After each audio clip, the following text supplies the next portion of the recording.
Hello. Hope everyone's doing well out there. It's kind of late, and I'm here in the office where all the magic happens. And I just got back from Walmart. And while I was there, I bumped into a guy that I used to work with about 10 years ago. And he's all excited to see me. He runs up to me. YouTube! Oh my god, hell yeah, you made it, man. Fuck those haters. Screw all those haters. And I'm like, haters? And he's like, yeah, remember everyone at work used to hate on you for the YouTube. And I'm like, really? I didn't know about this. Tell me more. And he's like, yeah, remember they used to always fucking talk all kinds of shit and make fun of you? You know, you make that weird manosphere content. They would always fucking just hate on you and say you're a dumbass and shit. And I'm like, okay, interesting. I don't remember it being that way. But apparently behind my back, it must have been that way, right? And I know there's a lot of people out there that watch YouTube, not necessarily because you're trying to learn something or you're trying to entertain yourself, but because it's something you're interested in. You want to be a YouTuber, you want to be a TikToker, you want to be on social media, you want to be an influencer, and you're kind of studying and trying to figure out how can you become one. So I kind of want to talk about the process of what takes place as you're starting to grow as a YouTuber and what to expect. Because it's not the most fun thing in the world. I'm going to be honest with you. So the first thing that I should say is you can make good money on it. So that's the good thing, right? So if you're working a job, maybe you have a good job that pays $100,000 a year. After taxes, it's $75,000. After insurance and 401k, you're bringing home $1,500 to $2,000 a week. Not bad. You can live off of that. That's pretty good. You can buy a house and live a good life. But if you start getting views on YouTube, if you start getting views on TikTok, Instagram, whatever platform you're on, super chats, live streams, you can make that very quickly. You can make more than that.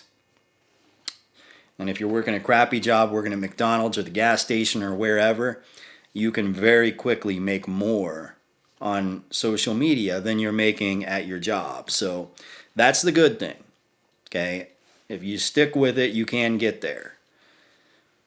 But here's the bad thing.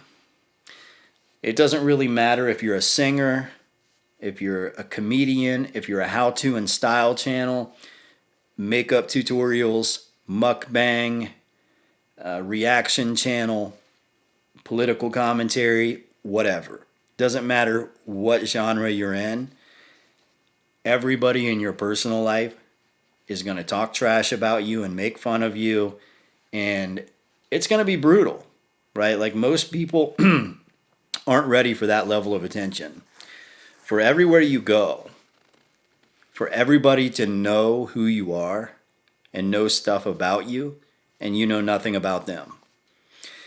And it starts even when you're a small channel, less than 10,000 subscribers, because everyone in your workplace knows about it. You go to the gym, everyone knows about it.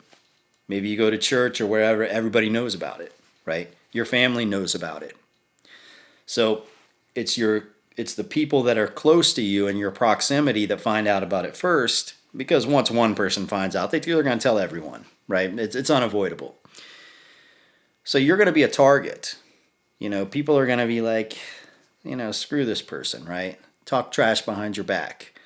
Because everybody, no matter what kind of content you make, you know, you're going to fumble over your words. You're going to make bad videos. You're going to have bad days. It's going to be hit and miss. And people are going to talk trash. They're going to be waiting to make fun of you. That's something we all deal with. Every single one of us, right? And it can be brutal sometimes. Like everywhere you go, it's just like a headache all the time. And the bigger you get, the worse it gets. You got to understand there's something crazy, there's something strange about human nature when it comes to fame and attention.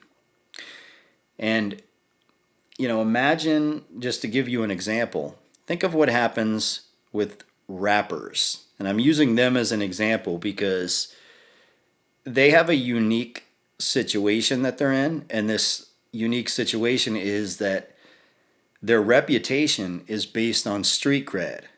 It's not like that with comedians, with actors, with athletes, with anything, any other genre other than just rappers. I don't know why. It's just them, right? Not R&B singers, not pop singers, whatever, just rappers. Their reputation is tied directly to their street cred. So it's required of them that they maintain a connection to the neighborhood that they grew up in, so they don't get made fun of, and so they don't lose their spot as a famous rapper. So they go back, and a lot of times they get blasted. It's crazy, you know, but the same holds true with anyone. The lead singer of the Beatles got shot. Tom Brady, there's no way in hell he would be able to go back to a bar in the hometown that he grew up in and just hang out. Every woman in the bar would be willing to leave their husband to get with him. They'd all be chasing him down and giving him googly eyes and grabbing on him and touching him.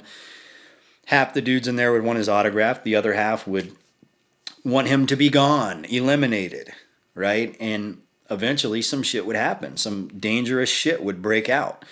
So he has to have a bodyguard with him everywhere he goes. He has to fly private, which he probably wants to do anyways, but you know, he has to be private everywhere he goes. He can't expose who he is when he's in public, or else dangerous things will happen.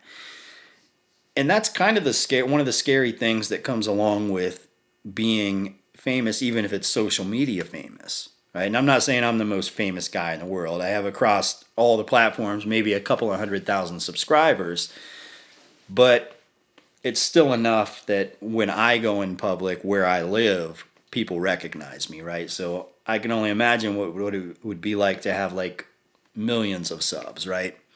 Or to make content that's so controversial that, you know, has people really bent out of shape about it. But regardless of what style of content you make, that's what you're going to deal with. You know, it's going to be this weird effect where everybody's watching you all the time. Everybody's talking about you all the time. You sort of become the center of attention in places where you would just be irrelevant if it wasn't for the social media thing. And I mean, it's good and it's bad, I guess. It opens up a lot of doors for you. It's going to help you meet a lot of people, help you make a lot of money. And if you're smart and you make the right investments and you do the right things, you might be able to quit your regular job and do it full time. And you might be a lot better off doing that than staying at your regular job. It might be a good opportunity. But you'll notice that hanging out with regular people that aren't living that same lifestyle as you can be difficult. You know, it can be strange. And you'll find yourself, or at least you'll find other content creators that are like you reaching out to you. So the contacts in your phone go from being like your regular friends in real life to being people on social media, other people. And for a guy like me, like it's very strange, but like the women that see me as a potential like long-term boyfriend are usually women that are like OnlyFans and stuff like that. And that's not what I'm into at all. I like nerdy girls. I've always worked like a professional job, right? But girls like that, for the most part, aren't going to see me as like somebody that they would date. You know, we're just like not the same anymore. We're different. And, you know, it's strange. Like, so the friends I have and the women I date, it's like kind of changed quite a bit. And it's not a life for everyone. I'll put it like that. It may not be what you want. Being normal and working a regular job might be a lot more sustainable and a lot more reasonable for a lot of people. It's not just like, well, you go on YouTube, you make the money, and everything's all fun and games. You know, a lot of changes take place in your life, and a lot of people don't talk about it, but it's very true.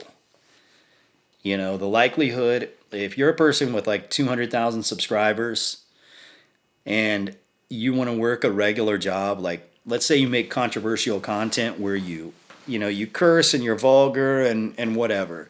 Because let's be honest, if you want to make it on social media, that kind of stuff is usually required, right? You have to be kind of ballsy and say some, and push the limits, say some controversial shit, you know, fuck shit ass bitch cunt shoobity doo wop. You have to push the limits of language, and when you do that, it makes it very difficult to work a regular job because the executives at your job, the people that whoever your superiors are in the workplace, they're not going to be cool with it. Unless you want to be super squeaky clean, and chances of making it with squeaky clean, non-controversial shit nowadays are slim to none. Plus, the people like to see edgy shit. They like to see weird shit. That's what they're into. But anyways, that's just my thoughts on that. If you want to become a social media influencer, think about it. There's a lot more to it than you may think. And if you're easily embarrassed, if you're easily humiliated, it's not a good idea because it'll chew you up and spit you out. And it can be rough. All right, I guess I'll go ahead and leave that one there. But I hope this video was somewhat informative. And that's about it for tonight, guys. Until next time, see ya.